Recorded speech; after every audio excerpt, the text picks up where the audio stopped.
നമസ്കാരം. ഇവർക്ക് daily news അനാലിസിലേക്ക് സ്വാഗതം. ഹിന്ദു ന്യൂസ് പേപ്പർ ആർട്ടിക്കിൾസ് ആണ്. ഇന്നത്തെ ഹിന്ദു ന്യൂസ് പേപ്പറിൽ നമുക്ക് ഡിസ്കസ് ചെയ്യാനായിട്ട് 4 ഇമ്പോർട്ടന്റ് ടോപ്പിക്സ് ഉണ്ട്. അതോടൊപ്പം തന്നെ ഈ 4 ഇമ്പോർട്ടന്റ് ടോപ്പിക്സ് എന്നുള്ള പ്രധാനപ്പെട്ട ടോപ്പിക്കിൽ എടുത്തിട്ടായിരിക്കും നമ്മൾ പ്രിലിംസിന്റെ MCQ ലാസ്റ്റ് ചെയ്യാൻ പോകുന്നത്. സോ ഫസ്റ്റ് ടോപ്പിക് കാറ്റ്സ എന്നുള്ളതാണ്. അതായത് countering Americas adversaries through sanctions act എന്നുള്ളതാണ് ആ കാറ്റ്സയുടെ ഫുൾ ഫോം ആയിട്ട് നമുക്ക് പറയാൻ സാധിക്കുന്നത്. ഈ ഒരു ടോപ്പിക്ക് ബേസിക്കലി വന്നിരിക്കുന്നത് നമ്മൾ ഇന്നലത്തെ ക്ലാസ്സിൽ ഡിസ്കസ് ചെയ്ത ഇറാനുമായിട്ട് ബന്ധപ്പെട്ട ഒരു ആർട്ടിക്കിൾ നമ്മൾ ഡിസ്കസ് ചെയ്തായിരുന്നു. അതായത് ചബഹാർ പോർട്ട്, ഇറാനിലെ ഈ പറഞ്ഞ പ്രധാനപ്പെട്ട ഒരു പോർട്ടായ ചബഹാർ പോർട്ട് ഇന്ത്യ ഈ പറഞ്ഞ റീഡെവലപ്പ് ചെയ്യാനായിട്ട് പോവുകയാണ്. ഓൾമോസ്റ്റ് ഈ പറഞ്ഞ 2016 നമ്മൾ സൈൻ ചെയ്തതായിരുന്നു. അതിന് ഈ പറഞ്ഞ പോലെ ചില പ്രശ്നങ്ങൾ കാരണം അത് വൈകി. വീണ്ടും നമ്മൾ ആ പറഞ്ഞ പോലെ എഗ്രിമെന്റ് ഒക്കെ വീണ്ടും പുനഃസ്ഥാപിക്കുന്നൊക്കെ ആയിട്ട് ബന്ധപ്പെട്ട വാർത്തകൾ ഇന്നലത്തെ ക്ലാസ്സിൽ നമ്മൾ വിശദമായിട്ട് ചർച്ച ചെയ്തിട്ടുണ്ടായിരുന്നു. സോ അതിന്റെ ഒരു ബാക്ക്ഗ്രൗണ്ടിൽ വന്നിരിക്കുന്ന ഒരു സെക്കൻഡ് ആർട്ടിക്കിൾ ആണ് ഈ കാറ്റ്സയുമായിട്ട് ബന്ധപ്പെട്ട്. അത് US-ന്റെ ഒരു സാങ്ഷൻ ആണ് ബേസിക്കലി. അപ്പോൾ എന്ത് കാരണത്താലാണ് US-ന്റെ ഈ ഒരു സാങ്ഷൻ വരാൻ പോകുന്നത് തുടങ്ങിയ കാര്യങ്ങളൊക്കെയാണ്, അല്ലെങ്കിൽ എന്താണ് ബേസിക്കലി കാറ്റ്സ് എന്നുള്ള സാങ്ഷൻ എന്താണ് തുടങ്ങിയ കാര്യങ്ങളാണ് ആ ഒരു ആർട്ടിക്കിൾ നമ്മൾ പഠിക്കാനായിട്ട് പോകുന്നത്. സോ രണ്ടാമത്തെ ബേസിക്കലി സയൻസ് ആൻഡ് ടെക്നോളജിയുടെ വ്യൂ പോയിന്റിൽ പഠിക്കാൻ പറ്റുന്ന ഒരു ഇമ്പോർട്ടന്റ് ആർട്ടിക്കിൾ ആണ്. എസ്പെഷ്യലി വരാൻ പോകുന്ന പ്രിലിംസിനൊക്കെ തന്നെ വളരെ പ്രാധാന്യമായിട്ട് മാറിയിരിക്കാൻ പറ്റുന്ന ഒരു ആർട്ടിക്കിളാണ് നിസാർ സാറ്റലൈറ്റ്. ബേസിക്കലി ഇന്ത്യയും അതേപോലെ നാസയും കൂടെ ചേർന്ന് ഡെവലപ്പ് ചെയ്യുന്ന ഒരു സാറ്റലൈറ്റ് ആണ് നിസാർ. അതിനകത്ത് N എന്ന് പറയുന്നത് നാസയാണ്, ISRO ഒക്കെയാണ് സ്റ്റാൻഡ് ചെയ്യുന്നത്. അപ്പോൾ NASA ISRO synthetic aperture radar എന്നുള്ളതാണ് നിസാറിന്റെ ഫുൾ ഫോം ആയിട്ടും പറയുന്നത്. സോ ആ ഒരു നിസാർ സാറ്റലൈറ്റിനെ കുറിച്ചിട്ട് ഈ പറഞ്ഞ പോലെ നമ്മുടെ ISRO ചീഫിന്റെ ഒരു ആർട്ടിക്കിൾ ബേസിക്കലി വന്നിട്ടുണ്ടായിരുന്നു.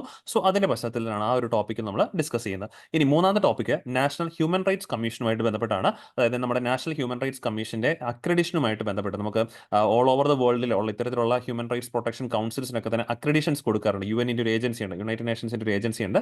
സോ ആ ഒരു അക്രഡിഷൻ ഈ വർഷവും ഇന്ത്യക്ക് കിട്ടാൻ സാധ്യതയില്ല എന്നുള്ള രീതിയിൽ ഇപ്പോൾ വാർത്ത വന്നിരിക്കുന്നു. സോ അങ്ങനെ വന്നു കഴിഞ്ഞാൽ കഴിഞ്ഞ വർഷവും ഇന്ത്യക്ക് ആ ഒരു അക്രഡിഷൻ കിട്ടിയിട്ടുണ്ടായിരുന്നില്ല. ഈ വർഷം അപ്പം അടുപ്പിച്ച് 2 വർഷത്തേക്ക് ആ ഒരു ക്രെഡിറ്റ് റേറ്റിംഗ്സ് ഇന്ത്യയുടെ നമ്മുടെ നാഷണൽ ഹ്യൂമൻ റൈറ്റ്സ് കൗൺസിലിന് കിട്ടുന്നില്ല എന്നുള്ള ഒരു ചെറിയൊരു വാർത്ത വന്നിട്ടുണ്ട്.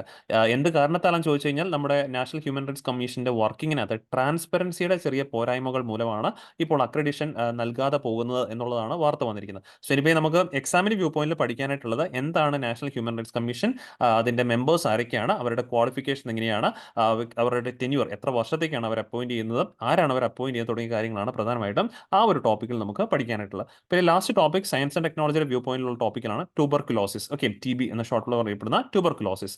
അപ്പോൾ ഈ ട്യൂബർകുലോസിസുമായിട്ട് ബന്ധപ്പെട്ട് നമുക്ക് ഇന്ത്യയിലായിക്കോട്ടെ പ്രധാനപ്പെട്ട ഒരു ഒബ്ജക്റ്റീവ് ഉണ്ട്. നമുക്ക് 2025 ആകുമ്പോഴേക്കും TB മുക്ത് ഭാരത് ആകണം, അതായത് TB എലിമിനേറ്റ് ചെയ്യണം, ഇന്ത്യയിൽ നിന്ന് മൊത്തത്തിൽ TB ഇറാഡിക്കേറ്റ് ചെയ്യണം എന്നുള്ള വലിയൊരു ലക്ഷ്യമാണ് നമ്മുടെ മുന്നിലുണ്ട്. അതുപോലെ ഗ്ലോബൽ ലെവലിൽ 2030 TB എലിമിനേറ്റ് ചെയ്യണം എന്നാണ് ബന്ധപ്പെട്ട് വാർത്ത വന്നിരിക്കുന്നത്. പക്ഷേ ഇപ്പോൾ പറയുകയാണെങ്കിൽ ഈ മൾട്ടി ഡ്രഗ് റെസിസ്റ്റന്റ് TB എന്ന് പറയുന്ന ഒരു സ്പെസിഫിക് ആയിട്ടുള്ള ഒരു വിഭാഗം ഇപ്പോൾ വരുന്നുണ്ട്. മീൻസ് ആന്റിബയോട്ടിക്സ് ബേസിക്കലി ഇപ്പം ഇത് ബാക്ടീരിയ കോസ്ഡ് ആയിട്ടുള്ള ഡിസീസ് ആണ്, നമുക്ക് അറിയാവുന്നതാണ് ട്യൂബർകുലോസിസ്. അപ്പോൾ ഈ ഓവറായിട്ട് നമ്മൾ ഈ ആന്റിബയോട്ടിക്സ് ബാക്ടീരിയ മൂലമുണ്ടാകുന്ന അസുഖങ്ങൾക്കെതിരായിട്ട് നമ്മൾ ഉപയോഗിക്കുന്നതാണ് ആന്റിബയോട്ടിക്സ്. ഓവറായിട്ട് ആന്റിബയോട്ടിക്സ് ഉപയോഗിച്ച് കഴിയുമ്പോഴേക്കും നമ്മുടെ ഉള്ളിൽ ഡെവലപ്പ് ചെയ്യുന്ന ഒരു പ്രശ്നമാണ് ഈ മൾട്ടി ഡ്രഗ് റെസിസ്റ്റൻസ് എന്ന് പറയുന്നത്. അതായത് ആന്റിബയോട്ടിക്സ് കഴിച്ചാലൊന്നും പൊതുവിൽ മരുന്നിന് ആ ഒരു ഫലശേഷി ഇല്ലാതെ വരുന്ന ഒരു സിറ്റുവേഷൻ. അങ്ങനെ വരുന്ന പ്രശ്നം ഈ TB മുക്ത് 2025 TB എലിമിനേറ്റ് ചെയ്യുന്നതിന്റെ ആ ഒരു ഭാഗത്തിന്റെ വലിയ വെല്ലുവിളിയായിട്ട് മാറാൻ സാധ്യതയുണ്ട്. സോ ആ ഒരു പശ്ചാത്തലത്തിലാണ് ആ ഒരു ആർട്ടിക്കിൾ വന്നിരിക്കുന്നത്. സോ ഈ 4 ടോപ്പിക്സ് നമുക്ക് വിശദമായിട്ട് പ്രിലിംസിനും മെയിൻസിനും രീതിയിൽ പഠിക്കണം. അതിനുശേഷം ഈ 4 ടോപ്പിക്കിൽ നിന്നും ഏറ്റവും പ്രധാനപ്പെട്ട ടോപ്പിക്കുമായിട്ട് ബന്ധപ്പെട്ടാണ് നമ്മൾ പ്രിലിംസിന്റെ ഒരു MCQ വെച്ചിരിക്കുന്നത്. അപ്പോൾ ഈ 4 ടോപ്പിക്കിനെ കുറിച്ച് ഡിസ്കഷൻ കേട്ടതിന് ശേഷം ആ MCQ നിങ്ങൾ വർക്ക്ഔട്ട് ചെയ്ത് കഴിയുമ്പോഴേക്കും ഇന്നത്തെ DNA സെഷൻ നിങ്ങൾക്ക് കംപ്ലീറ്റ് ചെയ്യാനായിട്ട് സാധിക്കും. ഓക്കെ, സോ അപ്പോൾ നമുക്ക് ടൈം വേസ്റ്റ് ചെയ്യാണ്ട് ഫസ്റ്റ് ടോപ്പിക്കിലേക്ക് മൂവ് ഓൺ ചെയ്യാം.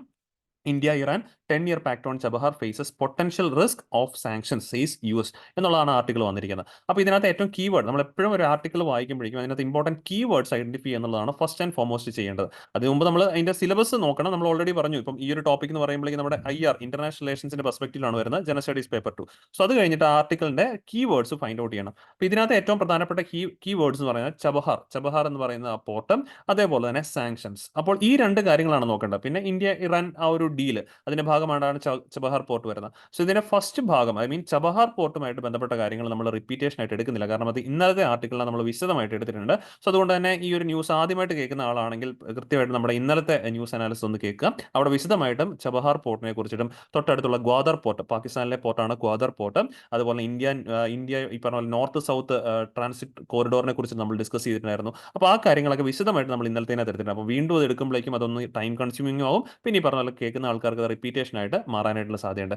സോ അപ്പോൾ നമ്മൾ ആ ഒരു ഫസ്റ്റ് പോർഷൻ എടുക്കുന്നില്ല. നമ്മൾ ഇന്നത്തെ ക്ലാസ്സിൽ ഡീൽ ചെയ്യുന്ന ആ ഒരു യുഎസിന്റെ സാങ്ഷൻസ് ആണ്, എക്കണോമിക് സാങ്ഷൻസിനെ കുറിച്ചിട്ടാണ് നമ്മൾ ഡീൽ ചെയ്യുന്നത്. ആ സാങ്ഷൻസ് ആണ് ഷോർട്ട് ഫോമിൽ കാറ്റ്സ എന്നറിയപ്പെടുന്നത്. സോ കാറ്റ്സ എന്ന് പറഞ്ഞു കഴിഞ്ഞാൽ countering Americas adversaries through sanctions എന്നുള്ളതിന്റെ ഷോർട്ട് ഫോം ആയിട്ട് അറിയപ്പെടുന്നതാണ് കാറ്റ്സ എന്നുള്ള രീതിയിൽ. ഓക്കെ, അപ്പോൾ ഈ ഒരു ടോപ്പിക് കൗണ്ടറിംഗ് അമേരിക്കാസ് അഡ്വേഴ്സറീസ്, അതായത് അമേരിക്കയ്ക്ക് ഇഷ്ടമില്ലാത്ത രാജ്യങ്ങളുമായിട്ട് വേറെ ഏതെങ്കിലും രാജ്യം ട്രേഡോ അല്ലെങ്കിൽ ഈ പറഞ്ഞ പോലെ എന്തെങ്കിലും രീതിയിൽ ഈ പറഞ്ഞ പോലെ ഇടപാടുകൾ നടത്തി കഴിഞ്ഞാൽ ആ ഇടപാട് നടത്തുന്ന ആ രാജ്യത്തിന്മേൽ അമേരിക്ക ചാർജ് ചെയ്യുന്ന സാങ്ഷൻസിനെയാണ് നമ്മൾ കാറ്റ്സ എന്ന ഷോർട്ട് ഫോമിൽ അറിയപ്പെടുന്നത്. അപ്പോൾ ഇവിടെ ഈ അമേരിക്കയ്ക്ക് ഇഷ്ടമില്ലാത്ത അല്ലെങ്കിൽ അമേരിക്കയ്ക്ക് താല്പര്യമില്ലാത്ത അല്ലെങ്കിൽ അവർ ശത്രുഭാഗത്ത് കാണുന്ന രാജ്യങ്ങളായിട്ട് കൽപ്പിക്കപ്പെടുന്ന റഷ്യ, അതേപോലെ തന്നെ നമ്മുടെ നോർത്ത് കൊറിയയും ഇറാനുമായിട്ടാണ് ബന്ധപ്പെട്ട് നമ്മളെപ്പോഴും വാർത്തയിലൊക്കെ കേൾക്കുന്നതാണ്. ഈ രാജ്യങ്ങളൊക്കെ ആയിട്ട് ബന്ധപ്പെട്ടാണ് അമേരിക്ക അത്ര നല്ല സ്വരച്ചേർച്ചയിലല്ലാതെ പോകുന്നത്, റഷ്യ, നോർത്ത് കൊറിയ, ഇറാൻ. അപ്പോൾ ഈ രാജ്യങ്ങളുമായിട്ട് ബന്ധപ്പെട്ട് വേറെ ഏതെങ്കിലും രാജ്യം, സപ്പോസ് എ എന്ന് പറയുന്ന ഒരു രാജ്യം ട്രേഡ് നടത്തുവോ അല്ലെങ്കിൽ ഈ പറഞ്ഞ പോലെ അവരുമായിട്ട് ഡിഫൻസ് എഗ്രിമെന്റ് സൈൻ ചെയ്യുകയോ അങ്ങനെ അല്ലെങ്കിൽ എക്കണോമിക്സുമായിട്ട് ബന്ധപ്പെട്ട് മറ്റെന്തെങ്കിലും എഗ്രിമെന്റ് സൈൻ ചെയ്യുകയോ ചെയ്തു കഴിഞ്ഞാൽ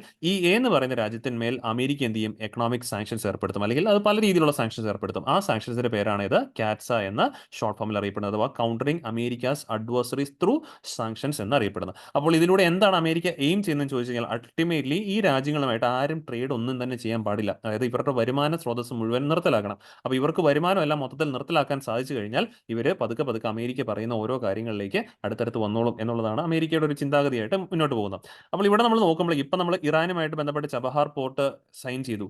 അതുപോലെ ഈ പറഞ്ഞ അതൊക്കെ ഇന്റർനാഷണൽ നോർത്ത് സൗത്ത് ട്രാൻസ്പോർട്ട് കോറിഡോറിന്റെ ഭാഗമാണെന്നുള്ള കാര്യം ഇന്നലെ നമ്മൾ പറഞ്ഞിട്ടുണ്ടായിരുന്നു. അപ്പോൾ ഇങ്ങനെയൊക്കെ ചെയ്യുമ്പോൾ ഇന്ത്യ ഇറാനുമായിട്ട് കുറേ കൂടെ അടുക്കുന്നു എന്ന് കാണുമ്പോഴേക്കുമാണ് ഇപ്പം നമുക്ക് പതുക്കെ പേടിയായിട്ട് മാറിയത് അല്ലെങ്കിൽ ടെൻഷനായിട്ട് മാറിയത്. അമേരിക്ക കാറ്റ്സ എന്നുള്ള ആ ഒരു എക്കണോമിക് സാങ്ഷൻസ് വീണ്ടും ഇന്ത്യയുടെ മുകളിൽ ചുമത്തുവോ എന്നുള്ള രീതിയിൽ. അതാണ് ഇപ്പം വാർത്തയുടെ ഹെഡ്ലൈൻ. ഈ വാർത്തയുടെ ഹെഡ്ലൈൻ നിങ്ങൾക്ക് നോക്കിയാൽ മനസ്സിലാക്കാം. India Iran 10-year pact on Chabahar faces potential risk of sanctions എന്ന് പറഞ്ഞിരിക്കുന്നത്. പക്ഷേ ഇത് പറഞ്ഞപ്പോൾ നിങ്ങൾക്ക് തുടക്കത്തിൽ തന്നെ ഒരു സംശയം വന്നു കാണുമായിരിക്കും, ഇതിനകത്ത് റഷ്യ ഉണ്ട്. റഷ്യ എന്ന് പറയുന്നത് ഇന്ത്യയുടെ ഓൾ വെതർ ഫ്രണ്ടാണ്. എക്കാലത്തും നമ്മുടെ ഒരു പ്രധാനപ്പെട്ട സുഹൃത്താണ് റഷ്യ. നമ്മൾ പലപ്പോഴും ഡിഫൻസ് എഗ്രിമെന്റുകൾ സൈൻ ചെയ്യുമ്പോൾ നിങ്ങൾ നോക്കിയാൽ മതി, ഇന്ത്യ പ്രധാനമായിട്ടും ആയുധങ്ങളൊക്കെ തന്നെയാണെങ്കിലും ഇറക്കുമതി ചെയ്യുന്ന ഒരു രാജ്യം റഷ്യയിൽ നിന്നുമാണ്. മിഗ് വിമാനങ്ങൾ അല്ലെങ്കിൽ അങ്ങനെയുള്ള പല രീതിയിൽ ഈ പറഞ്ഞ പോലെ ഇന്ത്യയിൽ നമ്മൾ ഈ പറഞ്ഞ പോലെ ബ്രഹ്മോസ് മിസൈൽ ഈ പറഞ്ഞ പോലെ ഇന്ത്യയുടെ വലിയൊരു മിസൈൽ ശക്തിയാണ്, ക്രൂയിസ് മിസൈലാണ് അത്. ഇന്ത്യയും ഈ പറഞ്ഞ പോലെ റഷ്യയുടെ ആ ഒരു സംയുക്ത സംരംഭമാണ് ആ ഒരു ബ്രഹ്മോസ് മിസൈലായിട്ട് പറയപ്പെടുന്നത്. അപ്പോൾ ഇവിടെയൊക്കെ ഇന്ത്യ പണ്ട് തൊട്ട് റഷ്യയുമായിട്ട് സഹകരിച്ച് പ്രവർത്തിക്കുന്നുണ്ട്. അപ്പോൾ എന്തുകൊണ്ടാണ് കാറ്റ്സ എഗ്രിമെന്റ് ഇതുവരെയായിട്ടും അല്ലെങ്കിൽ കാറ്റ്സ സാങ്ഷൻസ് ഇതുവരെയായിട്ടും ഇന്ത്യയുടെ മുകളിൽ വീഴാഞ്ഞ് എന്ന് ചോദിച്ചു കഴിഞ്ഞാൽ ഈ റഷ്യയുമായിട്ട് ഇന്ത്യ നടത്തിയ ഈ ഇടപാടുകളിൽ കാറ്റ്സയിൽ ഒരു സ്പെഷ്യൽ വെയ്വർ US നമുക്ക് തന്നിട്ടുണ്ട്. കാരണം നിങ്ങൾ നോക്കിയാൽ മനസ്സിലാക്കാൻ പറ്റും, ഈ ഒരു സൗത്ത് ഏഷ്യൻ കൺട്രി അല്ലെങ്കിൽ ആ സൗത്ത് ഏഷ്യൻ മേഖലകളിൽ കൃത്യമായിട്ടും ഇപ്പോൾ ആരുടെ സാന്നിധ്യം അല്ലെങ്കിൽ ആരുടെ സഹകരണം US-ന് ആവശ്യം വേണം? ഇന്ത്യയുടെ സഹകരണം കൂടിയേ പറ്റുള്ളൂ. കാരണം ഈ മേഖലകളിൽ US-ന്റെ പ്രധാനപ്പെട്ട എതിരാളിയായിട്ട് ഇപ്പോൾ മാറിക്കൊണ്ടിരിക്കുന്ന ചൈനയാണ്. ആ ചൈനയെ കൗണ്ടർ ചെയ്യാനായിട്ട് അല്ലെങ്കിൽ ചൈനയെ ഒന്ന് ടാക്കിൾ ചെയ്യാനായിട്ട് US-ന് ഈ പറഞ്ഞ കൃത്യമായിട്ടും ആരുടെ സഹായം കൂടിയേ മതിയാവുള്ളൂ? ഇന്ത്യയുടെ സഹായം കൂടിയേ മതിയാവുള്ളൂ. അപ്പോൾ അവിടെ ഇന്ത്യയെ ഒരു പിണക്കാതെ നിർത്താനായിട്ടുള്ളൊരു സ്ട്രാറ്റജി ആയിട്ടാണ് ഈവൻ റഷ്യയുമായിട്ട് നമ്മൾ നടത്തുന്ന എഗ്രിമെന്റുകളിൽ കാറ്റ്സയിൽ ഒരു സ്പെഷ്യൽ വേവർ, അങ്ങനെ US അങ്ങനെ ഒരു രാജ്യങ്ങൾക്ക് കൊടുക്കാറൊന്നുമില്ല, പക്ഷേ ഇന്ത്യയെ ഒരു പ്രത്യേക പദവി നൽകിക്കൊണ്ട് ഒരു പ്രത്യേക പരിഗണന നൽകിക്കൊണ്ടിട്ടാണ് ആ കാറ്റ്സയിൽ ഇന്ത്യക്ക് ഒരു സ്പെഷ്യൽ വേവർ US പലപ്പോഴും അനുവദിച്ച് നൽകാറുണ്ട്. ഇതും അങ്ങനെ സ്പെഷ്യൽ വേവർ അനുവദിച്ചേക്കാം എന്നുള്ളൊരു സങ്കല്പത്തിലാണ് നമ്മളിപ്പോൾ US ഒരു ഇറാനുമായിട്ട് ആ ഒരു പോർട്ട് ഡെവലപ്മെന്റ് പോർട്ടിന്റെ ഡെവലപ്മെന്റ് ഈ പറഞ്ഞ പോലെ ഡീലുമായിട്ട് ഇന്ത്യ മുന്നോട്ട് പോകുന്നത്. സോ എനിവേ അറിയാൻ പറ്റത്തില്ല എന്താണ് US ചെയ്യാൻ പറ്റുന്നതെന്ന് അറിയാൻ പറ്റത്തില്ല. എനിവേ നമ്മൾ ഇതിനകത്ത് എക്സാമിന്റെ വ്യൂ പോയിന്റിൽ മെയിനായിട്ട് ഈ കാറ്റ്സ എഗ്രിമെന്റിൽ വന്ന് വീഴുന്ന അഡ്വൈസറീസ് ഏതൊക്കെ രാജ്യങ്ങളാണെന്നുള്ള കാര്യം മനസ്സിലാക്കിയിരിക്കണം. പിന്നെ പ്രധാനമായിട്ടും എന്തൊക്കെ സാങ്ഷൻസ് ആണ് ഇതിനകത്ത് വരാൻ സാധിക്കുന്നത്? സാങ്ഷൻ എന്ന് പറയുമ്പോഴേക്കും prohibition on loans to sanctioned person, അല്ലെങ്കിൽ രാജ്യത്തിന് ഈ പറഞ്ഞ പോലെ ഇപ്പോൾ സപ്പോസ് നമ്മൾ അമേരിക്കയുടെ ഭാഗത്ത് നിന്നൊക്കെ നമ്മൾ ഒരുപാട് ലോണുകളും കാര്യങ്ങളൊക്കെ എടുക്കാറൊക്കെ ഉണ്ട്. സോ അങ്ങനെ അല്ലെങ്കിൽ അമേരിക്കയുമായിട്ട് ബന്ധപ്പെട്ട ഒരു രാജ്യങ്ങളിൽ നിന്നൊക്കെ നമ്മൾ സപ്പോസ് ഒരു രാജ്യം ഇപ്പം എ എന്ന് പറയുന്ന രാജ്യം അമേരിക്കയിൽ നിന്നോ അല്ലെങ്കിൽ അമേരിക്കയുമായിട്ട് ചേർന്ന് പ്രവർത്തിക്കുന്ന മറ്റേതെങ്കിലും രാജ്യങ്ങളിൽ നിന്നും ലോണൊക്കെ സാങ്ഷൻ ചെയ്തിട്ടുണ്ടായിരുന്നു വിചാരിക്കുക. ഈ സാങ്ഷൻ കാറ്റ്സ വന്ന് വീണ് കഴിഞ്ഞാൽ ആ ലോൺ എല്ലാം ക്യാൻസൽ ആക്കപ്പെടും. Prohibition of loans on sanctioned person. ഇനി വേറെ ഏതെങ്കിലും രാജ്യം സപ്പോസ് ബി എന്ന് പറയുന്ന രാജ്യം ഈ കാറ്റ്സയുടെ എഗ്രിമെന്റ് വന്ന് വീണ ഈ രാജ്യത്തിന് ലോൺ കൊടുക്കാൻ തയ്യാറായി വന്നു കഴിഞ്ഞാൽ ഈ ബി എന്ന് പറയുന്ന രാജ്യത്തിന് മേലും US എന്ത് ചുമത്തും? കാറ്റ്സ ചുമത്തും. അതാണ് അതിന്റെ പരിപാടി. ആ രീതിയിലാണ് മുന്നോട്ട് പോകുന്നത്. പിന്നെ രണ്ടാമതായിട്ട് prohibition of export import bank assistance, അതായത് എക്സ്പോർട്ടിനോ ഇമ്പോർട്ടിനോ ഒന്നിനും ഒരു രീതിയിലുള്ള അസിസ്റ്റൻസും കിട്ടത്തില്ല, ലോണുകളോ കാര്യങ്ങളോ. പിന്നെ prohibition on procurement by US state government to produce goods, അതായത് US-ന്റെ ഭാഗത്ത് നിന്ന് ആയുധ ഇടപാടുകൾക്കൊന്നും ഈ പറഞ്ഞ പോലെ ഈ രാജ്യങ്ങൾക്ക് സഹായിക്കത്തില്ല. പിന്നെ ഡിനയൽ ഓഫ് വിസാസ്, ഇതാണ് ഏറ്റവും പ്രധാനപ്പെട്ടത്. പിന്നെ ഈ പറഞ്ഞ എ എന്ന് പറയുന്ന രാജ്യമോ അല്ലെങ്കിൽ ബി എന്ന് പറയുന്ന രാജ്യത്ത് നിന്നോ ആൾക്കാർക്ക് എങ്ങോട്ടേക്ക് ചെല്ലാൻ പറ്റത്തില്ല, US-ലേക്ക് പോകാൻ പറ്റത്തില്ല. അത്തരത്തിൽ വിസ ഡിനയിലും പരിപാടികളൊക്കെ തന്നെ ചെയ്തു വെക്കും. സോ ഈ മേഖലകളുടെ ഈ പറഞ്ഞ ശരിക്കും പറഞ്ഞു കഴിഞ്ഞാൽ ഇതെന്താ ചെയ്യുന്നത്? വേറൊരു രാജ്യത്തിനെ യുഎസിന്റെ പരിധിയിലേക്ക് കൊണ്ടുവരികയാണ് ചെയ്യുന്നത് അല്ലെ. അവർക്ക് സ്വന്തമായിട്ട് അവരുടെ സോവർണിറ്റിയെ ബാധിക്കുന്ന ഒരു കാര്യമായിട്ട് വേണമെങ്കിൽ എന്ത് ചെയ്യാൻ സാധിക്കും. കാരണം സോവർണിറ്റി ഇപ്പം ഇന്ത്യ സ്വന്തമായിട്ട് തീരുമാനം എടുക്കാം, നമ്മൾ ആർക്കൊക്കെ ആയിട്ട് ട്രേഡ് നടത്തണം, അല്ലെങ്കിൽ ആരൊക്കെയായിട്ട് ബന്ധപ്പെട്ട എഗ്രിമെന്റുകൾ സൈൻ ചെയ്യണം, ഇതൊക്കെ ഇന്ത്യക്ക് എടുക്കാവുന്നത്. ഇത് ഇന്ത്യയുടെ സോവർണിറ്റിയാണ്. അപ്പോൾ ആക്ച്വലി ഇങ്ങനെയുള്ള കാറ്റ്സ് അഗ്രിമെന്റിലൂടെ അല്ലെങ്കിൽ ഇങ്ങനെയുള്ള നീക്കങ്ങളിലൂടെ യുഎസ് എന്താ ചെയ്യുന്നത്, മറ്റൊരു രാജ്യത്തിന്റെ സോവർണിറ്റിയെ ബാധിപ്പിക്കുകയാണ് അല്ലെങ്കിൽ അഫക്ട് ചെയ്യുകയാണെന്നുള്ളൊരു പോയിന്റ് മനസ്സിലാക്കി വെച്ചേക്കാം. ഇത് ഷോർട്ട് ആർട്ടിക്കിൾ ആണ്, ഇത്രയും കാര്യമുള്ളൂ ഈ ഒരു ആർട്ടിക്കിൾ നമുക്ക് എക്സാമിന് വ്യൂ പോയിന്റിൽ പഠിക്കാനായിട്ട്. സോ ഇനി രണ്ടാമത്തെ ആർട്ടിക്കിളിലേക്ക് നമ്മൾ മൂവ് ഓൺ ചെയ്യുകയാണ്. ഇത് നമ്മൾ നിസാർ സാറ്റലൈറ്റുമായിട്ട് ബന്ധപ്പെട്ടാണ്. ഹെഡ്ലൈൻ വായിക്കാം. NISAR satellite can monitor tectonic movements accurately എന്നുള്ളതാണ് ഹെഡ്ലൈൻ വായിക്കേണ്ടത്. ഞാൻ നേരത്തെ പറഞ്ഞ പോലെ ആദ്യം സിലബസ് മോണിറ്റർ ചെയ്യുക. സിലബസ് നമ്മൾ ഓൾറെഡി ഡിസ്കസ് ചെയ്തു, general studies paper 3 science and ടെക്നോളജിയാണ്. ഇനി രണ്ടാമത്തെ കാര്യം ഹെഡ്ലൈൻ എന്ന കീവേഡ് ഐഡന്റിഫൈ ചെയ്യാം. ഇതിനകത്ത് ഒന്നാമത്തെ കീവേഡ് നിസാർ സാറ്റലൈറ്റ് അല്ലെ, ആ ഒരു സാറ്റലൈറ്റിന്റെ പേര് തന്നെയാണ് NASA ISRO synthetic aperture radar satellite എന്നുള്ളതാണ് നിസാറിന്റെ ഫുൾ ഫോം ആയിട്ട് പറയുന്നത്. ഇനി രണ്ടാമത്തെ കീവേഡ് എന്താണ്, ടെക്ടോണിക് മൂവ്മെന്റ്സ്. അപ്പോൾ രണ്ട് ആംഗിൾ ഈ ഒരു ആർട്ടിക്കിൾ നമ്മൾ പഠിച്ചിരിക്കുകയാണ്. അപ്പോൾ രണ്ട് പോയിന്റ് നമുക്ക് വിശദമായിട്ട് പഠിച്ചെങ്കിലേ ഉള്ളൂ ഈ ഒരു ആർട്ടിക്കിളിനെ കംപ്ലീറ്റ് എക്സാമിന്റെ വ്യൂ പോയിന്റിൽ പഠിച്ചെടുക്കാനായിട്ട് സാധിക്കത്തുള്ളൂ. സോ അപ്പോൾ നമുക്ക് മുന്നോട്ട് പോകാം. സോ നിസാർ മിഷൻ, ആക്ച്വലി ഈ നിസാർ എന്ന് പറയുന്ന സാറ്റലൈറ്റ് ഈ വർഷം ജനുവരി 2024 ലോഞ്ച് ചെയ്യേണ്ടതായിരുന്നു. പക്ഷേ എന്തോ ചില പ്രശ്നങ്ങൾ കാരണം, അതിന്റെ എന്തൊക്കെയാണ് വിശദാംശങ്ങൾ എന്നുള്ള പുറത്തേക്ക് വിട്ടിട്ടില്ല. എന്തൊക്കെയോ ചില പ്രശ്നങ്ങൾ കാരണം ഈ പറഞ്ഞ പോലെ അതിന്റെ ലോഞ്ച് വൈകിയൊക്കെയാണ്. മേ ബി ഈ വർഷം അവസാനം അല്ലെങ്കിൽ അടുത്ത വർഷമായിട്ട് ലോഞ്ച് വന്നേക്കും എന്നുള്ള രീതിയിലേക്ക് വാർത്തകൾ വരുന്നുണ്ട്, അറിയത്തില്ല.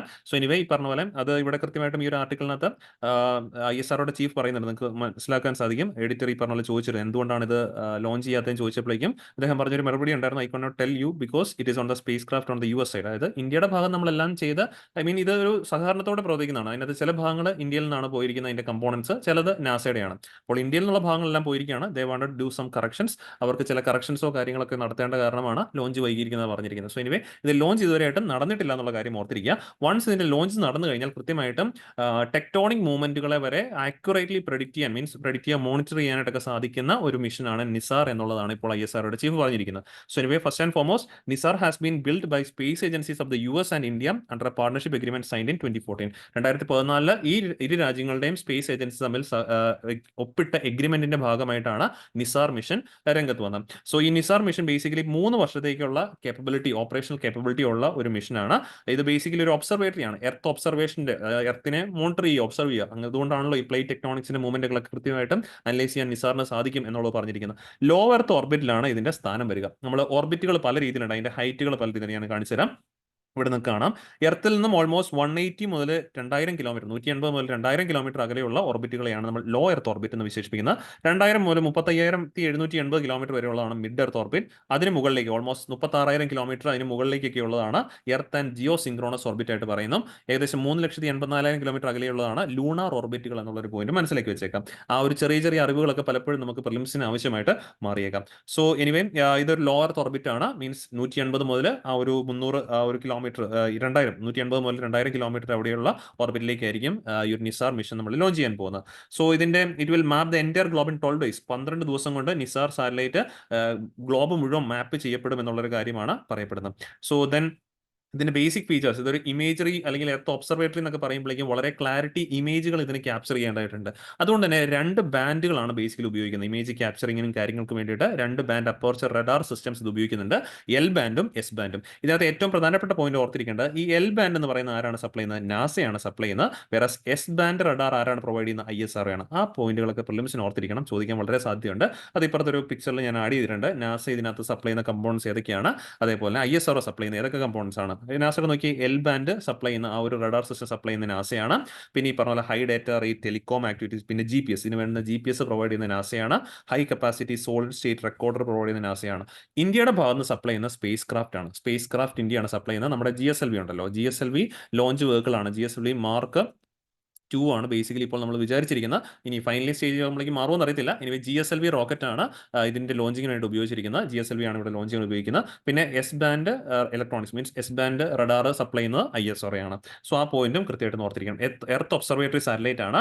പിന്നെ ഇത് ഈ പറഞ്ഞ പോലെ ലോ എർത്ത് ഓർബിറ്റിലാണ് ഇതിന്റെ സിറ്റുവേഷൻ എന്നുള്ളൊരു കാര്യം ഓർക്കണം. ടെന്യൂർ മീൻസ് ഇതിന്റെ ഓപ്പറേഷൻ കാലാവധി 3 വർഷമാണെന്നുള്ള കാര്യം മറക്കരുത്. ഓക്കെ, സോ ഇനി നമ്മുടെ രണ്ടാമത്തെ ആ ഒരു ടോപ്പിക്കിലേക്ക് പോകണം, പ്ലേറ്റ് ടെക്ടോണിക്സ്. സോ ഇത് ജോഗ്രഫിയിൽ നമ്മൾ പഠിക്കുന്നതാണ്. ബേസിക്കലി പ്ലേറ്റ് ടെക്ടോണിക്സ് എന്ന് പറയുമ്പോഴേക്കും ഞാൻ ജസ്റ്റ് ഇവിടെ ഡ്രോ ചെയ്ത് കാണിക്കാം. ഇപ്പോൾ സപ്പോസ് ഇത് നമ്മുടെ എർത്താന്ന് വിചാരിക്കുക. ഓക്കെ, എർത്തിന്റെ ഒരു ചെറിയൊരു പോർഷനെ വരച്ചിട്ടുള്ളൂ. ഓക്കെ, ജസ്റ്റ് ഒരു സാമ്പിൾ പിക്ചർ എന്ന് ഓർത്താൽ മതി. ചെറിയൊരു എർത്തിന്റെ ഒരു കോണിക്കൽ ഒരു സെക്ഷൻ എടുത്തിരിക്കുകയാണ്. ഇതിനകത്ത് top layer, okay, top layer ആണ് നമ്മൾ ക്രസ്റ്റ്. ഓക്കെ, നമ്മൾ പല ലെയേഴ്സ് പഠിച്ചിട്ടുണ്ടല്ലോ, ക്രസ്റ്റ്, മാന്റിൽ, കോർ. ഇതിനകത്ത് ടോപ്പ് ലെയർ ബേസിക്കലി എർത്തിന്റെ ഈ ഒരു ടോപ്പ് ലെയറിൽ കാണപ്പെടുന്നതാണ് ക്രസ്റ്റ്. അതിന്റെ താഴേക്ക് വരുമ്പോഴത്തെ ലെയർ ആണ് മാന്റിൽ. ആൻഡ് ഏറ്റവും താഴത്തേക്ക് ഏറ്റവും അകത്തെ പോർഷൻ ആണ് core. Okay, core of the earth എന്നൊക്കെ നമ്മൾ പലപ്പോഴും പറയുന്നത്. So crest, mantle and core, ഇങ്ങനെയാണ് എർത്തിന്റെ ലെയേഴ്സ് താഴേക്ക് പോകുന്നതോറും വരുന്നത്. സോ ടോപ്പ് മോസ്റ്റ് പോർഷൻ, അതായത് നമ്മളൊക്കെ നിൽക്കുന്ന ഈ ഭാഗങ്ങളൊക്കെ തന്നെ ചേരുന്നതാണ് ക്രസ്റ്റ് എന്ന് പറയുന്നത്. അതിന് താഴേക്കുള്ള പ്രദേശങ്ങളെ മാന്റിൽ എന്നും അതിന് താഴേക്കുള്ള പ്രദേശങ്ങളെയാണ് കോർ എന്നറിയപ്പെടുന്നത്. സോ ഇതിനകത്ത് ഈ ഒരു നമ്മുടെ ഏറ്റവും ടോപ്പ് മോസ്റ്റ് ഉള്ള ക്രസ്റ്റും അപ്പർ മാന്റിലിന്റെ ഏറ്റവും മുകളിലത്തെ പ്രദേശമായ അപ്പർ മാന്റിലും കൂടെ ചേരുന്ന പ്രദേശങ്ങളെയാണ് നമ്മൾ ലിത്തോസ്പിയർ എന്ന് ബേസിക്കലി വിശേഷിപ്പിക്കുന്നത്. ഈ ലിത്തോസ്പിയറിന്റെ ഷോർട്ട് ഫോം ആയിട്ട് നമുക്ക് പറയാവുന്നതാണ് പ്ലേറ്റ്സ്. ഓക്കെ, അഥവാ നമ്മളൊക്കെ ചവിട്ടി നിൽക്കുന്ന ഈ പ്രദേശങ്ങൾ എന്നൊക്കെ വേണമെങ്കിൽ പറയാം. ഇതൊക്കെ ബേസിക്കലി എന്താണ്? പ്ലേറ്റുകളാണ്.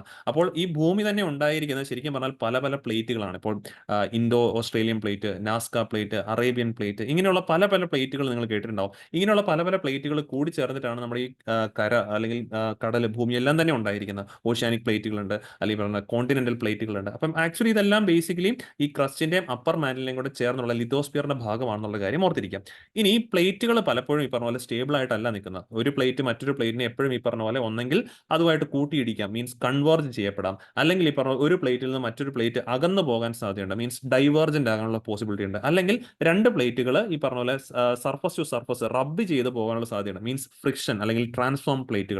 അപ്പോൾ പ്ലേറ്റിന്റെ മൂവ്മെന്റുകൾ 3 രീതിയിലുണ്ട്. ആ മൂവ്മെന്റ് അനുസരിച്ചിട്ടാണ് ഇതിന് ഓരോന്ന് വിഭാവനം ചെയ്തിരിക്കുന്നത്. ഒന്ന് ഡൈവേർജൻ മീൻ ഈ പിക്ചറിൽ നിങ്ങൾക്ക് കാണാൻ സാധിക്കും. പ്ലേറ്റ് 1ഉം പ്ലേറ്റ് 2ഉം ഓപ്പോസിറ്റ് ഡയറക്ഷനിൽ മൂവ് ചെയ്യുകയാണ്. സോ അവിടെ സംഭവിക്കുന്ന ഡൈവേർജ് ചെയ്യപ്പെടുകയാണ്, രണ്ട് പ്ലേറ്റുകൾ അകന്നു മാറുകയാണ് ചെയ്യുന്നത്. ഈ രണ്ട് പ്ലേറ്റുകൾ കൂടിച്ചേരുകയാണ് ചെയ്യുന്നത്. പ്ലേറ്റ് 1 കണ്ടോ, പ്ലേറ്റ് 2 ആയിട്ട് കൂടി ചേർന്ന് പ്ലേറ്റ് 1 അടിയിലേക്ക്, ആ പ്ലേറ്റ് 2വിന്റെ അടിയിലേക്ക് നീങ്ങുന്നത് നിങ്ങൾക്ക് അവിടെ പിക്ചറിൽ റെപ്രസെന്റേഷൻ കാണാം. അത്തരത്തിലുള്ള പ്ലേറ്റുകളെയാണ് കൺവേർജൻ പ്ലേറ്റ് മൂവ്മെന്റ്സ് എന്ന് അറിയപ്പെടുന്നത്. ഇനി രണ്ടും തമ്മിൽ സൈഡ് ടു സൈഡ് റബ്ബ് ചെയ്ത് പോകുന്നതിനെയാണ് ഈ പറഞ്ഞ പോലെ ട്രാൻസ്ഫോം പ്ലേറ്റ് ബൗണ്ടറി എന്ന് അറിയപ്പെടുന്നത്. സോ ഇതിനകത്ത് ഏറ്റവും പ്രധാനമായിട്ട് നമ്മൾ ഓർക്കേണ്ട, ഇത്തരത്തിൽ പ്ലേറ്റ് മൂവ്മെന്റുകൾ സംഭവിക്കുമ്പോൾ ആ പ്രദേശങ്ങൾക്ക് എതിരേരിച്ചിട്ടാണ് കൂടുതലും tectonic activities, means earth wake ഉണ്ടാകാം, അല്ലെങ്കിൽ ഈ പറഞ്ഞ പോലെ വോൾക്കാനിക് ഇറപ്ഷൻസ് ഉണ്ടാകാം. നോക്കി, ഇപ്പൊ ഈ ഒരു പ്ലേറ്റുകൾ ഇപ്പം കൺവേർജൻ ആൻഡ് ഡൈവേർജൻ യൂഷ്വലി നമ്മൾ പറയാറുള്ള ഈ പറഞ്ഞ പോലെ ഡൈവേർജൻ പ്ലേറ്റ് ബൗണ്ടറീസ് കൂടുതലായിട്ട് ഈ പറഞ്ഞ പോലെ എർത്ത് വേക്ക് വോൾക്കാനിക് ഇറപ്ഷൻസ് ഉണ്ടാകാൻ സാധ്യതയുണ്ട്, മാഗ്മ എമിറ്റ് ചെയ്ത് വരാനുള്ള സാധ്യതയുണ്ട്. പക്ഷേ ഈവൻ കൺവേർജൻ പ്ലേറ്റ് ബൗണ്ടറീസിൽ പോലും വേണമെങ്കിൽ എന്ത് രൂപപ്പെടാൻ സാധ്യതയുണ്ട്? വോൾക്കാനിക് ഇറപ്ഷൻസ് നടക്കാൻ സാധ്യതയുണ്ടെന്നുള്ള കാര്യം ഓർത്തിരിക്കാം. അപ്പോൾ എന്തായാലും ഇങ്ങനെയുള്ള പ്ലേറ്റ് ടെക്ടോണിക് മൂവ്മെന്റുകളെ കൃത്യമായിട്ടും അനലൈസ് ചെയ്ത് പ്രെഡിക്റ്റ് ചെയ്യാനായിട്ട് ആർക്ക് സാധിക്കുമെന്നാണ് ഇപ്പോൾ വാർത്ത വന്നിരിക്കുന്ന നിസാർ സാറ്റലൈറ്റിന് സാധിക്കും. സോ എനിവേ നമ്മൾ ഇതിനകത്ത് എക്സാം വ്യൂ പോയിന്റിൽ പഠിക്കേണ്ടത് നമ്മളിപ്പം ഡിസ്കസ് ചെയ്ത ഇത്രയും കാര്യങ്ങളാണ്. ഈ പ്ലേറ്റ് മൂവ്മെന്റ് തുടങ്ങിയ കാര്യങ്ങളൊക്കെ കൃത്യമായിട്ടൊന്ന് മനസ്സിലേക്ക് വെച്ചേക്കാം. ഓക്കെ, ഇനി നമുക്ക് അടുത്ത ആർട്ടിക്കിളിലേക്ക് മൂവ് ചെയ്യാം. എഡിറ്റോറിയൽ പേജിലെ ആർട്ടിക്കിളാണ് Candid Notes on the NHRC, national human rights council commissions status deferral. അതായത് നമ്മൾ തുടക്കത്തിൽ പറഞ്ഞിരുന്നു, നമ്മുടെ ഈ നാഷണൽ ഹ്യൂമൻ റൈറ്റ്സ് കൗൺസിൽ പോലുള്ള ഓരോ രാജ്യങ്ങളിലെയും ഇൻഡിവിജ്വൽ ഹ്യൂമൻ റൈറ്റ്സ് കൗൺസിൽസൊക്കെ തന്നെ അക്രഡിഷൻ, നമ്മുടെ കോളേജുകൾക്കൊക്കെ നമ്മൾ അക്രഡിഷൻ കൊടുക്കുമല്ലോ, എ സ്റ്റാർ പദവി, അല്ലെങ്കിൽ ഈ പറഞ്ഞ പോലെ ബി റേറ്റിംഗ്, അങ്ങനെയുള്ള പല റേറ്റിംഗ്സ് കൊടുക്കുമല്ലോ, ഗ്രേഡ് റേറ്റിംഗ്സ്. അങ്ങനെയുള്ള റേറ്റിംഗ്സ് ഈ ഹ്യൂമൻ റൈറ്റ്സ് കൗൺസിലിന് കൊടുക്കാറുണ്ട്. അത് ബേസിക്കലി UN ഒരു ഏജൻസിയായ ജനീവ ബേസ്ഡ് ആയിട്ടുള്ള United Nations linked global alliance of national human rights institution ആണ്, GANHRI ഷോർട്ട് ഫോം അറിയപ്പെടുന്നു. ഇവരാണ് ഈ റേറ്റിംഗുകൾ കൊടുക്കുന്നത്. അവരിപ്പോൾ കണ്ടിന്യൂസ്ലി 2023 നമുക്ക് തന്നില്ല, 2024 നമ്മുടെ റേറ്റിംഗ് സസ്പെൻഡ് ചെയ്ത് വെച്ചിരിക്കുക. കാരണം നമ്മുടെ ഹ്യൂമൻ റൈറ്റ്സ് കൗൺസിലിന്റെ പ്രവർത്തനങ്ങളിലെ ട്രാൻസ്പെറൻസി പോരായ്മയാണ് ഇവർ ചൂണ്ടിക്കാണിക്കുന്നത്. സോ എനിവേ ഇങ്ങനെ വരുമ്പോഴത്തെ പ്രശ്നം എവിടെയാണെന്ന് ചോദിച്ചു കഴിഞ്ഞാൽ, നമുക്ക് ഈ പറഞ്ഞ പോലെ യുണൈറ്റഡ് നേഷൻ ജനറൽ അസംബ്ലി ബോഡീസിലും ഒക്കെ തന്നെ ഈ പറഞ്ഞ പോലെ വോട്ട് ചെയ്യാനായിട്ടുള്ള ചില പ്രശ്നങ്ങൾ, പരിമിതികൾ ഇത് മൂലം ഉണ്ടാകാനായിട്ടുള്ള സാധ്യതയുണ്ട്. സോ എനിവേ എക്സാമിന് വ്യൂ പോയിന്റ് നമുക്ക് മെയിൻ ആയിട്ട് പഠിക്കാനുള്ള നമ്മുടെ ഈ നാഷണൽ ഹ്യൂമൻ റൈറ്റ്സ് കൗൺസിലിനെ കുറിച്ചിട്ടാണ്. So national human rights council ആദ്യമേ ഓർക്കണം, ഇതൊരു ഇൻഡിപെൻഡന്റ് ആയിട്ടുള്ള സ്റ്റാറ്റ്യൂട്ടറി ബോഡിയാണ്. എന്താണ് സ്റ്റാറ്റ്യൂട്ടറി ബോഡി, എന്താണ് കോൺസ്റ്റിറ്റ്യൂഷണൽ ബോഡി എന്നുള്ള കാര്യം ഇതിനു മുമ്പത്തെ ക്ലാസ്സുകളിലൊക്കെ നമ്മൾ പറഞ്ഞിട്ടുണ്ട്. ഇവിടെ പാർലമെന്റ് പാസ്സാക്കിയിട്ടുള്ള ഏതെങ്കിലും ഒരു ആക്ടിന്റെ പിൻബലത്താൽ വർക്ക് ചെയ്യുന്ന ബോഡീസ് ആണ് സ്റ്റാറ്റ്യൂട്ടറി ബോഡീസ്. എന്നാൽ ഭരണഘടനയിൽ കൃത്യമായിട്ട് ഒരു ആർട്ടിക്കിൾ മെൻഷൻ ചെയ്ത് പരാമർശിക്കുന്ന ബോഡീസ് ആണ് കോൺസ്റ്റിറ്റ്യൂഷണൽ ബോഡീസ് ആയിട്ട് നമുക്ക് പറയാൻ പറ്റുന്നത്. ഇപ്പം ഇലക്ഷൻ കമ്മീഷൻ ഓഫ് ഇന്ത്യ ഒരു കോൺസ്റ്റിറ്റ്യൂഷണൽ ബോഡിയാണ്. വേറെ ഇപ്പം നമ്മൾ ഡിസ്കസ് ചെയ്യുന്ന national human rights council 93 parliament പാസ്സാക്കിയ പ്രൊട്ടക്ഷൻ ഓഫ് ഹ്യൂമൻ റൈറ്റ്സ് ആക്ടിന്റെ പിൻബലമാണ്, ബാക്കിംഗ് ആണ് അതിനുള്ളത്. അതുകൊണ്ടാണ് അതൊരു സ്റ്റാറ്റ്യൂട്ടറി ബോഡി, ഒരു ഇൻഡിപെൻഡന്റ് ആയിട്ടുള്ള സ്റ്റാറ്റ്യൂട്ടറി ബോഡി ആയിട്ട് മാറിയിരിക്കുന്നത്. സോ എനിവേ നമ്മുടെ രാജ്യത്ത് 93 ഇങ്ങനെ ഒരു ആക്ട് ഒക്കെ പാസ്സാക്കാൻ കാരണം 91 എസ്റ്റാബ്ലിഷ് ചെയ്ത പാരീസ് പ്രിൻസിപ്പിൾസ് ആണ്. ഈ പാരീസ് പ്രിൻസിപ്പിൾസിന്റെ അടിസ്ഥാനത്തിലാണ് അതിനകത്ത് കുറെ കാര്യങ്ങളാണ് പറയുന്നത്. ഇങ്ങനെ കാര്യങ്ങൾ ഓരോ രാജ്യങ്ങൾ നിങ്ങളുടെ ഹ്യൂമൻ റൈറ്റ്സ് കൗൺസിൽ രൂപീകരിക്കുമ്പോൾ ശ്രദ്ധിക്കണം എന്ന് പറയുന്ന പ്രിൻസിപ്പിൾസ് ആണ് പാരീസ് പ്രിൻസിപ്പിൾ. അത് പ്രകാരമാണ് ഇന്ത്യയിൽ നമ്മൾ national human rights council add ചെയ്തെന്നുള്ളൊരു കാര്യം ഓർത്ത് വെച്ചേക്കണം. ഇനി ഇതിന്റെ കോമ്പോസിഷൻ ആണ് നമുക്ക് നോക്കാനായിട്ടുള്ളത്. സോ ചെയർപേഴ്സണും 5 ഫുൾ ടൈം മെമ്പേഴ്സും പിന്നെ 7 ഡീംഡ് ആയിട്ടുള്ള മെമ്പേഴ്സും അടങ്ങുന്ന ഒരു കമ്മീഷനാണ് നാഷണൽ ഹ്യൂമൻ റൈറ്റ്സ് കമ്മീഷൻ. ഇതിനകത്ത് ചെയർമാന്റെ ക്വാളിഫിക്കേഷൻ നോക്കിയും he has been person who has been chief justice of India, ഒന്നെങ്കിൽ ചീഫ് ജസ്റ്റിസ് ഓഫ് ഇന്ത്യ ആയിരിക്കണം, അല്ലെങ്കിൽ or A judge of a supreme court ആയിരിക്കണം. അങ്ങനെയുള്ള വ്യക്തികൾക്ക് നാഷണൽ ഹ്യൂമൻ റൈറ്റ്സ് കൗൺസിലിന്റെ ചെയർമാൻ ആകാനായിട്ട് സാധിക്കത്തുള്ളൂ. ഇനി 5 അംഗ ഫുൾ ടൈം മെമ്പേഴ്സ് ഉണ്ടെന്ന് നമ്മൾ പറഞ്ഞല്ലോ. ആ 5 പേരുടെയും ക്വാളിഫിക്കേഷൻ നോക്കണം.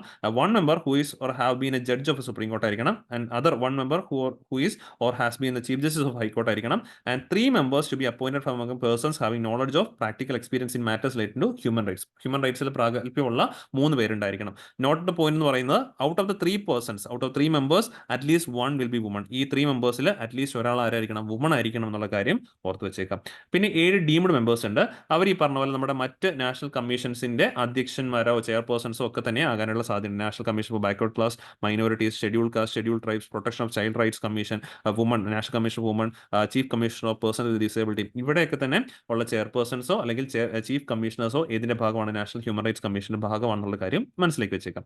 ഇനി ഇവരെ അപ്പോയിന്റ് ചെയ്യുന്നത് എപ്പോഴും പ്രസിഡന്റ് ആണ് ഇവരെ അപ്പോയിന്റ് ചെയ്യുന്നത്. പക്ഷേ പ്രസിഡന്റ് ചുമ്മാതെ ഒരാൾ അപ്പോയിന്റ് ചെയ്യില്ല, ഒരു സെലക്ഷൻ കമ്മിറ്റി ഉണ്ട്, അവർ നിർദ്ദേശിക്കുന്ന ആളെയാണ് പ്രസിഡന്റ് അപ്പോയിന്റ് ചെയ്യുന്നത്. ആ സെലക്ഷൻ കമ്മിറ്റിയിൽ ആയിരിക്കാൻ ചോദിച്ചു കഴിഞ്ഞാൽ prime minister, speaker of Lok Sabha, minister of home affairs, leader opposition Lok Sabha, leader of opposition രാജ്യസഭയും പിന്നെ ഡെപ്യൂട്ടി ചെയർമാൻ ഓഫ് രാജ്യസഭയുണ്ട്. ഇത്രയും പേരടങ്ങുന്ന കമ്മിറ്റിയാണ് ഈ നാഷണൽ ഹ്യൂമൻ റൈറ്റ്സ് കമ്മീഷനിലേക്കുള്ള ആൾക്കാരെ സെലക്ട് ചെയ്ത് കൊടുക്കുന്നത്. ആ സെലക്ട് ചെയ്ത് കൊടുക്കുന്ന ആൾക്കാരെ ആരെ അപ്പോയിന്റ് ചെയ്യുന്നു? പ്രസിഡന്റ് അപ്പോയിന്റ് ചെയ്യുന്നു. സോ ഇവരുടെ ടേം എത്രയാണെന്ന് നോക്കി കഴിഞ്ഞാൽ 3 years or till the age of 70 years ആണ്. ഒന്നെങ്കിൽ 3 വർഷം അല്ലെങ്കിൽ 70 വയസ്സ് പൂർത്തിയാകുന്നത്. അതിൽ ആദ്യം ഏതാണോ വരുന്നത് അതുകൊണ്ട് അവരുടെ ഈ പറഞ്ഞ പോലെ കാലയളവ് തീരും. ഇപ്പോൾ സപ്പോസ് 65ാമത്തെ വയസ്സിൽ അപ്പോയിന്റ് ചെയ്യുന്ന വ്യക്തിയാണെങ്കിൽ ആൾക്ക് 3 വർഷം എന്ന് പറയുമ്പോഴേക്ക് 68 വയസ്സേ ഉള്ളൂ. സോ 3 വർഷം കണ്ടിന്യൂ ചെയ്യും. എന്നാൽ 68ാമത്തെ വയസ്സിൽ അപ്പോയിന്റഡ് ആകുന്ന ഒരു വ്യക്തിയാണെന്ന് വിചാരിക്കുക, ആളുടെ 70 ഇയേഴ്സ് 2 വർഷം കഴിയുമ്പോൾ 70 വയസ്സാവും. സോ ആൾക്ക് 2 വർഷം കൂടെ ടെന്യൂർ അവസാനിപ്പിക്കേണ്ടി വരും. സോ ടെന്യൂർ എന്ന് പറയുമ്പോൾ 3 years or till the age of 70 ആണ്. ആദ്യം ഏതാണ് വരുന്നത് അത് പാലിക്കപ്പെടും. അത് ചെയർമാനും ബാക്കി അംഗങ്ങൾക്കും എല്ലാം അത് ബാധകമാണെന്നുള്ള കാര്യം ഓർക്കാം. ഇവരെ അപ്പോയിന്റ് ചെയ്യുന്നത് പ്രസിഡന്റ് ആണ്, അതേപോലെ റിമൂവ് ചെയ്യുന്നവരാണ് പ്രസിഡന്റ് ആണ്. പക്ഷേ ഒരു കാര്യം ഓർക്കണം, only on the ground of proved misbehaviour or incapacity of the inquiry of supreme കോടതി. സുപ്രീം കോടതിയുടെ ഒരു തെളിവെടുപ്പ്, ഒരു വിശദീകരണത്തിന് ശേഷം, മീൻസ് സുപ്രീം കോടതി അന്വേഷിക്കും, അതിനുശേഷം മാത്രമേ ഈ പറഞ്ഞ പോലെ പ്രസിഡന്റ് അവരെ പുറത്താക്കാനായിട്ട് സാധിക്കത്തുള്ളൂ. ഓക്കെ, ദെൻ ഇവരുടെ പവേഴ്സും കൂടെ അറിഞ്ഞിരിക്കണം. എന്തൊക്കെ പവേഴ്സ് ആണെന്ന് ചോദിച്ചു കഴിഞ്ഞാൽ നമുക്ക് കോടതികൾ 2 രീതിയിലുണ്ട്. സിവിൽ കോടതിയുണ്ട്, ഈ പറഞ്ഞ ക്രിമിനൽ കോർട്ടും ഉണ്ട്. സോ ഇവിടെ നമ്മൾ നാഷണൽ ഹ്യൂമൻ റൈറ്റ്സ് കൗൺസിൽ കൊടുത്തിരിക്കുന്ന അധികാരം ബേസിക്കലി സിവിൽ കോർട്ടിന്റെയാണ്. പരീക്ഷയ്ക്ക് ഓർത്തിരിക്കണം. It has the same powers as civil code four hearing A case under code of civil procedure 1908 പ്രകാരം. ആ കോഡ് ഓഫ് സിവിൽ പ്രൊസീജിയർ 1908 പ്രകാരം ഒരു സിവിൽ കോടതിയുടെ അധികാരങ്ങളാണ് നാഷണൽ ഹ്യൂമൻ റൈറ്റ്സ് കൗൺസിൽ കൊടുത്തിട്ടുള്ളത്. അപ്പോൾ എന്തൊക്കെ അധികാരമാണെന്ന് ചോദിച്ചു കഴിഞ്ഞാൽ summon and enforce attendance of witness, ഓരോ കേസിന്റെയും സാക്ഷികളെ വിളിച്ചു വരുത്തി പറഞ്ഞ പോലെ കേൾക്കാനുള്ള അധികാരം നാഷണൽ ഹ്യൂമൻ റൈറ്റ്സ് കൗൺസിലുണ്ട്. പിന്നെ ഏതെങ്കിലും കേസിന് ആസ്പദമായിട്ടുള്ള ഡോക്യുമെന്റ്സ്, ഈ പറഞ്ഞ പോലെ തെളിവെടുപ്പ്, ഈ പറഞ്ഞ പോലെ അങ്ങനെയുള്ള പബ്ലിക് റെക്കോർഡ്സ് കാര്യങ്ങളൊക്കെ തന്നെ എടുക്കാനായിട്ടുള്ള അധികാരം ആർക്ക് കൊടുത്തിട്ടുണ്ട്? നാഷണൽ ഹ്യൂമൻ റൈറ്റ്സ് കൗൺസിൽ കൊടുത്തിട്ടുണ്ട്. പിന്നെ അതേപോലെ തന്നെയാണ് power to recommend compensation to victims of human rights violation. എവിടെയെങ്കിലും ഹ്യൂമൻ റൈറ്റ്സ് വയലേഷൻ നടന്നിട്ടുണ്ടെങ്കിൽ അതിനിരയായിട്ടുള്ള ആളുകൾക്ക്, വിക്ടിംസിന് ഈ പറഞ്ഞ പോലെ കോമ്പൻസേഷൻ കൊടുക്കാൻ, സർക്കാരിനോട് കൊടുക്കാൻ ഈ പറഞ്ഞ പോലെ റെക്കമെൻഡ് ചെയ്യാനായിട്ട് അധികാരം ആർക്കുണ്ട്? NHRCക്ക് ഉണ്ട്. അതേപോലെ തന്നെ ഒരു കേസുമായിട്ട് ബന്ധപ്പെട്ട് നേരിട്ട് സുപ്രീം കോടതിയോ അല്ലെങ്കിൽ ഹൈക്കോടതിയോ സമീപിക്കാനായിട്ടും ഈ പറഞ്ഞ പോലെ നമ്മുടെ നാഷണൽ ഹ്യൂമൻ റൈറ്റ്സ് കൗൺസിലിന് അധികാരമുണ്ട്. പിന്നെ കേസുകൾ ഈ പറഞ്ഞ പോലെ ആരും രജിസ്റ്റർ ചെയ്തില്ലെങ്കിൽ പോലും സ്വമേധയാ, ഈ പറഞ്ഞ പോലെ എവിടെയെങ്കിലും ഒരു കുറ്റകൃത്യം നടന്നു കഴിഞ്ഞാൽ, ഒരു ഹ്യൂമൻ റൈറ്റ്സ് വയലേഷൻ നടന്നു കഴിഞ്ഞാൽ അതിനെ സ്വമേധയാ കേസ് എടുക്കാനായിട്ട് ആർക്ക് അധികാരമുണ്ട്? നാഷണൽ ഹ്യൂമൻ റൈറ്റ്സ് കൗൺസിലിന് അധികാരമുണ്ട്. അതാണ് suo motu cognizance of human rights violation എന്ന് പറയപ്പെടുന്നത്. സോ എന്തായാലും ഇവിടെയൊക്കെ പറയുമ്പോൾ ഒരു ലിമിറ്റേഷൻ ആയിട്ട് പറഞ്ഞ് ഇവർക്ക് റെക്കമെൻഡ് ചെയ്യാനേ പറ്റുള്ളൂ, അല്ലാണ്ട് അത് ഈ പറഞ്ഞ പോലെ നടപ്പാക്കി കൊടുക്കാൻ പറ്റത്തില്ല. ഇപ്പം കോമ്പൻസേഷൻ ആണെങ്കിൽ ഈ പറഞ്ഞ പോലെ അത് നടപ്പാക്കണം എന്ന് ശാഠ്യം പിടിക്കാനായിട്ട് പറ്റത്തില്ല. ഗവൺമെന്റിലേക്ക് റെക്കമെൻഡ് ചെയ്യാൻ മാത്രമേ നാഷണൽ ഹ്യൂമൻ റൈറ്റ്സ് കൗൺസിൽ സാധിക്കത്തുള്ളൂ എന്നുള്ള കാര്യം, ഒരു ലിമിറ്റേഷൻ അതാണെന്നുള്ള കാര്യം മനസ്സിലേക്ക് വെച്ചേക്കാം. സോ അത്രയും കാര്യമാണ് ആ ഒരു ആർട്ടിക്കിൾ നമുക്ക് പഠിക്കാനായിട്ടുണ്ടായിരുന്നത്. ഇനി നമ്മൾ 4ാമത്തെ ലാസ്റ്റ് ആർട്ടിക്കിളാണ് ട്യൂബർകുലോസിസുമായിട്ട് ബന്ധപ്പെട്ട the challenge of extra pulmonary TB. So ഇങ്ങനെയുള്ള ഡിസീസസുമായിട്ട് ബന്ധപ്പെട്ട ആർട്ടിക്കിൾസ് വരുമ്പോഴേക്കും നമ്മൾ മെയിൻ ആയിട്ട് നോക്കേണ്ട കുറച്ച് കാര്യങ്ങൾ ഞാൻ പറഞ്ഞുതരാം. സോ ഡിസീസസ് എന്ന് പറയുമ്പോഴേക്കും അതിന് 2 ക്ലാസിഫിക്കേഷൻ കൊടുക്കാൻ പറ്റും. കമ്മ്യൂണിക്കബിൾ ഡിസീസും ഉണ്ട്, പിന്നെ ഈ പറഞ്ഞ പോലെ നോൺ കമ്മ്യൂണിക്കബിൾ ഡിസീസും ഉണ്ട്. സോ കമ്മ്യൂണിക്കബിൾ ഡിസീസ് എന്ന് പറഞ്ഞു കഴിഞ്ഞാൽ നമ്മൾ ഈ പറഞ്ഞ പോലെ എന്താ ക്ലോസ് കോൺടാക്റ്റിലൂടെ ഈ പറഞ്ഞ പോലെ അത്തരത്തിൽ സ്പ്രെഡ് ചെയ്യുന്ന അസുഖങ്ങളാണ് കമ്മ്യൂണിക്കബിൾ ഡിസീസസ്. മറ്റേത് നോൺ കമ്മ്യൂണിക്കബിൾ എന്ന് പറയുമ്പോൾ അത്തരത്തിൽ ഡയറക്റ്റ് കോൺടാക്ട് വന്നാലും സ്പ്രെഡ് ചെയ്യാൻ പറ്റാത്ത, അത്തരത്തിൽ സ്പ്രെഡ് ആകാത്ത ഡിസീസാണ് നോൺ കമ്മ്യൂണിക്കബിൾ ഡിസീസ് ആയിട്ട് ബേസിക്കലി പറയപ്പെടുന്നത്. പറയപ്പെടുന്നത്. സോ ഈ കാര്യം ആദ്യം നോക്കണം. എന്നിട്ട് അടുത്ത സ്റ്റേജിൽ ഈ പറഞ്ഞ പോലെ ഇതിന്റെ എന്താണ് ബേസിക് കോസ്, മെയിൻലി ബാക്ടീരിയ ആണോ അല്ലെങ്കിൽ ഫംഗസ് ആണോ, അങ്ങനെയുള്ള ബേസിക് കാര്യം ആദ്യം നോക്കണം. എന്ത് മാർഗത്തിലൂടെ അല്ലെങ്കിൽ ആരാണ് ഇത് സ്പ്രെഡ് ചെയ്യുന്നുള്ള കാര്യം കൃത്യമായിട്ട് നോക്കുക. അതിനുശേഷം ഈ പറഞ്ഞ പോലെ ഇതിന്റെ സിംറ്റംസ് എന്തൊക്കെയാണ്, ഈ അസുഖങ്ങളുടെ സിംറ്റംസ് ആയിട്ട് ലക്ഷണങ്ങളായിട്ട് പൊതുവിൽ പറയപ്പെടാറുള്ളത്. പിന്നെ ഇതിന്റെ ഈ പറഞ്ഞ പോലെ ട്രീറ്റ്മെന്റ് മെത്തേഡ്സ് എങ്ങനെയാണ്, ഈ പറഞ്ഞ പോലെ വാക്സിൻസ് അവൈലബിൾ ആണോ അല്ലെങ്കിൽ ഈ പറഞ്ഞ പോലെ ആന്റിബയോട്ടിക്സ് അവൈലബിൾ ആണോ, ആ കാര്യങ്ങൾ നോക്കണം. പിന്നെ ഡെത്ത് റേറ്റ്, ഓക്കെ, എങ്ങനെയാണ് ഇതിന്റെ മരണനിരക്കുകൾ, മീൻസ് ഇത് ബാധിക്കുന്ന ആൾക്കാരെല്ലാം ഭേദമാകുന്നുണ്ടോ അല്ലെങ്കിൽ ഇതിന്റെ മരണനിരക്ക് കൂടി, എസ്പെഷ്യലി ചില അസുഖങ്ങളുടെ കാര്യത്തിൽ ഇപ്പോഴും നമുക്ക് വാക്സിൻസോ ആന്റിബയോട്ടിക്സോ ഒന്നും ഇല്ലാത്തതുണ്ട്. അത്തരത്തിലുള്ള അസുഖങ്ങൾക്ക് പലപ്പോഴും ഡെത്ത് റേറ്റ്, മോർട്ടാലിറ്റി റേറ്റ് പലപ്പോഴും കൂടുതലായിരിക്കും. സോ ഇത്രയും കാര്യങ്ങൾ കൃത്യമായിട്ട് നമ്മളൊരു ഡിസീസുമായിട്ട് ബന്ധപ്പെട്ട് വരുന്ന ആർട്ടിക്കിൾസ് എന്ന് വായിച്ച് മനസ്സിലാക്കിയിരിക്കണം. സോ ഇവിടെ നമ്മൾ ട്യൂബർകുലോസിസ് ആണ്. ട്യൂബർകുലോസിസ് ഒരു ബാക്ടീരിയ ബേസ്ഡ് ഇൻഫെക്ഷൻ ആണ്, കോസ്ഡ് ബൈ മൈക്കോബാക്ടീരിയം ട്യൂബർകുലോസിസ്. നിങ്ങൾ നേരത്തെ ഇത് കേട്ടിട്ടുണ്ടാവുമായിരിക്കും. പക്ഷേ മൈക്കോബാക്ടീരിയം ട്യൂബർകുലോസിസ് ആണ് ബാക്ടീരിയൽ ഇൻഫെക്ഷൻസ് കോസ് ചെയ്യുന്നത്. സോ ഇത് പ്രധാനമായിട്ട് അഫക്റ്റ് ചെയ്യപ്പെടുന്ന നമ്മുടെ lungs, pleura, lymph nodes, intestines, spine and brain തുടങ്ങിയ ഇടങ്ങളിലൊക്കെയാണ്. Practically affect any organ of body, നമ്മുടെ ശരീരത്തിലെ ഏതൊരു ഓർഗനെയും വേണമെങ്കിൽ TB ബാധിതമാകാം എന്നുള്ളൊരു കാര്യം ഓർക്കുക.